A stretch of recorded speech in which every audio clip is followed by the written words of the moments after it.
Hello বন্ধুরা, আমি জয়া তোমাদের সামনে আরেকটি রেসিপি নিয়ে চলে এসেছি। এই দেখো গাজরের হালুয়া। দেখতে কত সুন্দর হয়েছে না? খেতেও দারুণ হয়েছিল। এর জন্য এখানে আমি 750 গ্রাম গাজর নিয়ে নিয়েছি। দেখো গাজরগুলো কত সুন্দর। যেহেতু শীতকাল এখন সুন্দর, সুন্দর গাজর পাওয়া যায়। তাই অনেক গাজর আনা হয়েছিল।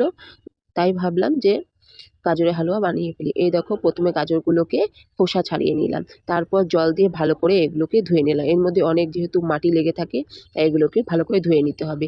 তারপর একটি গ্রেডারের সাহায্যে এটিকে গ্রেড করে নিতে হবে।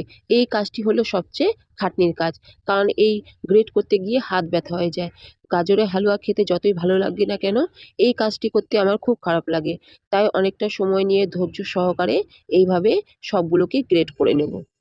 এই দেখো আমার সবগুলো গ্রেড হয়ে গেছে।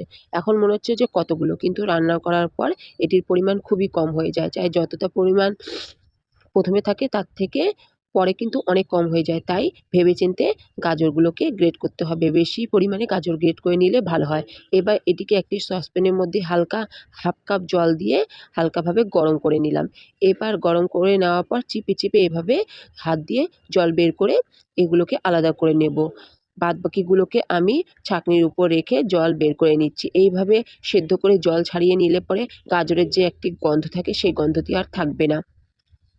এবার কড়াইয়ের মধ্যে ঘি গরম করে নিলাম এবং কিছু ড্রাই ফ্রুট কিশমিশ এবং কাজুকে হালকা ভেজে নিয়ে তুলে রাখলাম।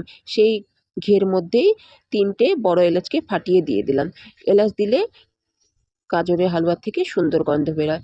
এবার জল ঝরানো সেদ্ধ করা গাজরকে এর মধ্যে দিয়ে ৫ মিনিটের মতো নেড়েচেড়ে ঘিয়ের সাথে ভালো করে ভেজে নিতে হবে। এর ফলে গাজর থেকে সুন্দর একটি স্মেল বেরিয়ে আসবে। যখন এই গাজরটি হালকা ভাজা হয়ে যাবে, তখন এর মধ্যে আমি দুধ অ্যাড করব।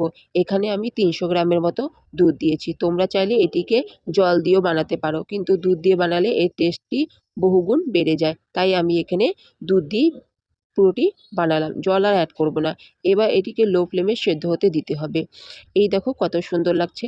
দুধ সাদা এবং গাজর কমলা রঙের, তাই আগে থেকে দেখতে খুব সুন্দর হয়। আমার এমনিতেও গাজর খুব পছন্দের সবজি।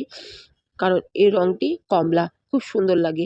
আর শীতকালে যে সুন্দর, সুন্দর টাটকা, টাটকা গাজরগুলো পাওয়া যায় সেটি দেখতে দারুণ লাগে। এবার এর মধ্যে আমি স্বাদমতো চিনি দিয়ে দিলাম। আমি বেশি মিষ্টি খাই তাই অনেকটা পরিমাণে চিনি দিলাম।